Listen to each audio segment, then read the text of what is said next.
Welcome to the SharkPreneur podcast with Kevin Harrington and Seth Greene.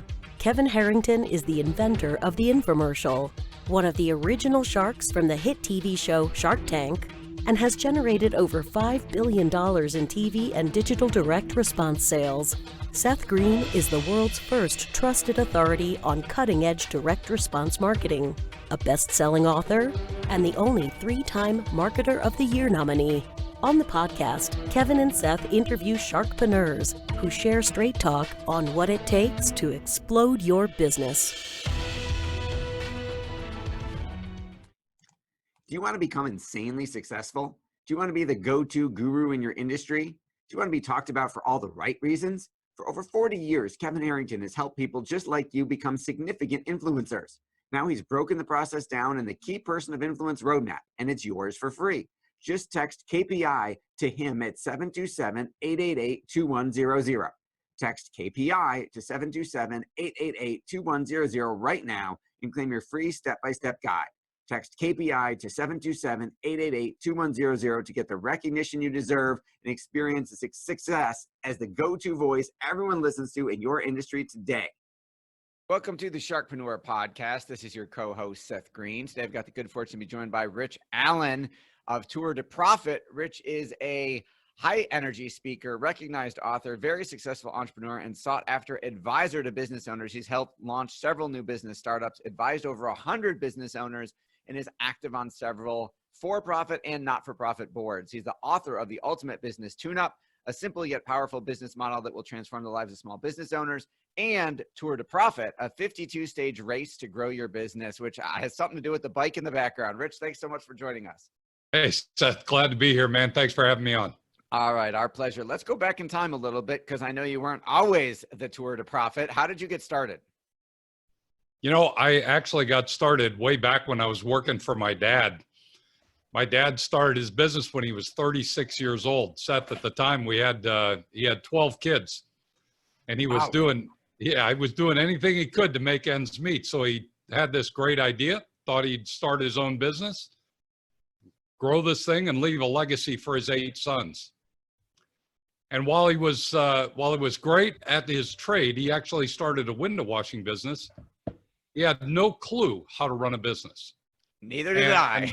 Yeah. I don't know that anybody has a clue about how to run one before they start one. We just get the E-myth, right? We think, oh, I'm a financial advisor, so I can start a business doing that, even though I'm at a Fortune 500 company and don't know how to run a company. And then we've all got to figure it out. So keep going. I apologize for No, that's exactly right. That was his reality, right? He was good. He was great with customers, but he had no clue how to run the business. So he struggled for years. I mean, it was bad, mightily struggled. And over time, each one of us boys left. We figured there's a better life out there somewhere.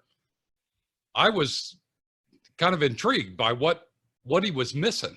And so I just got in the mode of being a student of business. And over the last 30 years or so, I've worked my way up through corporate ranks and had a chance to run a business myself all the time, trying to figure out what it was my dad was missing. And that's how I got into the business that I'm in today. Okay, so let's talk a little bit about that, because obviously 2 books, over 100 companies advised. Tell us a little bit about that journey. Well, I was working for a private manufacturing company you may know of, called Pella Corporation. And I was working with them in a functional role, but I always wanted to run a business. So I asked my boss at the time if he'd ever let me do it. He said, yeah, let's give it a try. We ended up acquiring a small manufacturing business, and he came into my office one day with a key in his hand and said, Rich, this one's yours. So I got a chance to try my hand at a $30 million business. We had about 200 people in the business. That's what, most people start by themselves, like from scratch, and working on framing the first dollar of revenue. That's a heck of a jump to say, I'm going to go from employee to intrapreneur with 200 employees and tens of millions of dollars. That's incredible. It was, there was a pretty learning curve. It was. But I'll tell you, Seth, the reality was I walked in the very first day. I was scared to death. I had no clue what I was going to do. And for a couple of weeks, I just walked around the shop faking it, just meeting people, shaking their hands, asking what they were doing, why they were doing it. And then about 2 weeks in, I had this great idea where all great ideas hit you in the shower. You bet. I had this idea and I called my admin and I said, all right, let's schedule a meeting. I know what we're going to do. We cleared out a part of the warehouse, brought all 200 people from both shifts in, and I brought this bike that hangs on my wall in and put it at the front of the room. And I asked everybody, what's this? Looking at the bike, right? And they all looked at me like I'd lost my mind. They thought, what nutcase did they send us this time? And I told them, look, this isn't a bike, this is our business. And if we could understand how our bike is like this business, our business is like this bike, then we can tune up our business and make it go really fast. And so I explained to everybody, I thought through all the different components of the bike, shared with them why I thought our business was like a bike. And Seth, for the very first time, everybody on the factory floor understood how business worked. It was fascinating. And they could all then jump in and help us make the business work. Fast forward 7 years, we took a $30 million business, turned it into well over 100 million in revenue. We owned the top end of our market category, and our most difficult competitor made a bid to buy our business. Congratulations. That's one heck of a journey. That was obviously your first big success. And then let's talk about what's happened since then. Well, and then what I did is that at that point, we sold the business. I took a couple of years off to hang with my family. Then we moved here to Texas, where I live today. And I began the second part of my journey, and that is to help business owners, small business owners, understand how their business is like a bike and how they can get their team engaged, radically engaged in their business so they can make their business work. And that's been my life's journey for the last 15 years. I spend my time with business owners who have a great idea, who want to build a legacy, and they're doing something of purpose, and we're just making it happen. That is awesome. All right. I won't ask you to spill the entire secret sauce, but you've done a great job intriguing us. So give us a little snippet of how is our business like a bike? Yeah. So it's kind of interesting. Look, we steer a bike by using handlebars, right? But when we were kids, Seth, how did we ride a bike? With our hands in the air, right? Because if we were part of the cool kid group, we never used the handlebars. Right. Well, today, business owners have to steer their business. But how do you steer a business? You steer a business by painting a picture of what you want the business to look like in the future. So you have to have a compelling vision. It's got to be powerful, motivating, inspiring. We got to set high standards, and we have to have a purpose that's greater than just the owner making a lot of money. If we can do those three things well, we can steer our business to where we want it to go. So that's step number one, right? Step number two is we have to have a frame for our business. Just like a frame on a bike, it holds everything together. So we have to ask the question, what holds a business together? Many people say it's people. I don't think that's true because people come and go. So we have to hold our business together using a organization structure, how people fit together, our job responsibilities, and an accountability system. That's the frame of our business. And it's got to be tight. It's got to be solid. All the handoffs have to be firm. Everything's got to fit tightly together. One last thing I'll share with you, real quick, because this is really important. There are two places on the bike where the rubber meets the road, front wheel and back wheel. In business, there are only two places where the rubber literally meets the road. The front wheel represents our ability to win new customers. The back wheel represents our ability to serve those customers. Those are the two things that are most important in our business, and they have to go at the same pace. Make sense?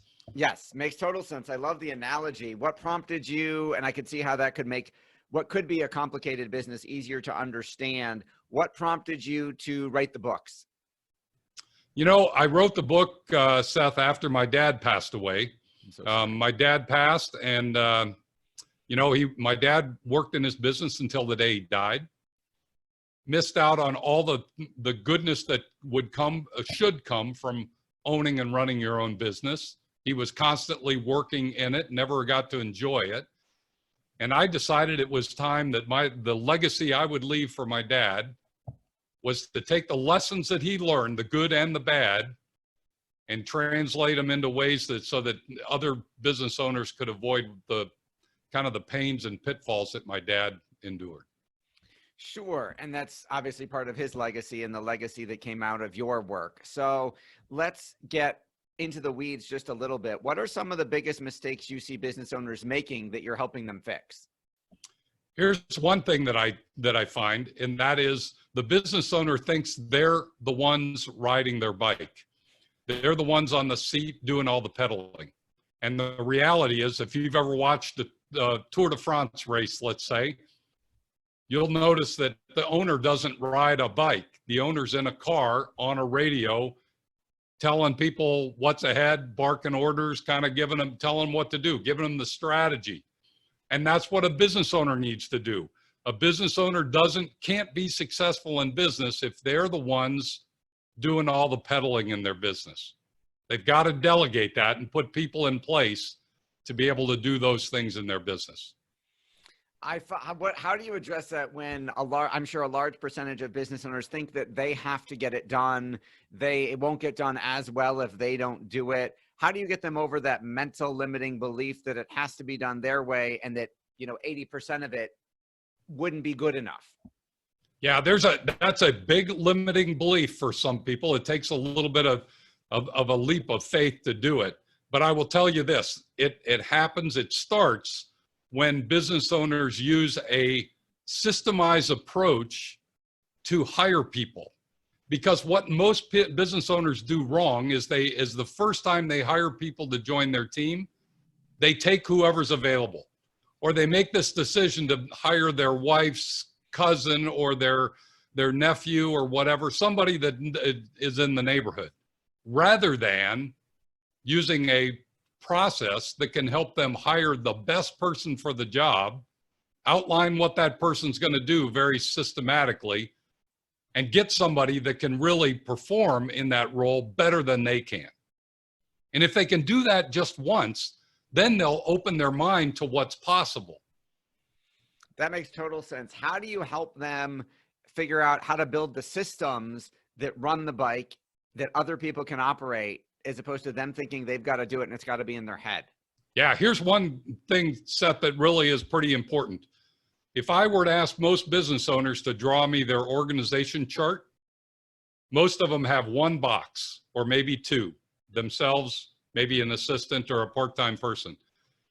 And I change that paradigm and say, no, we're going to draw the chart by function. So even the smallest business has probably 7 or 8 boxes on it. We're going to put everybody's name in it, even if it's the same person's name in every box.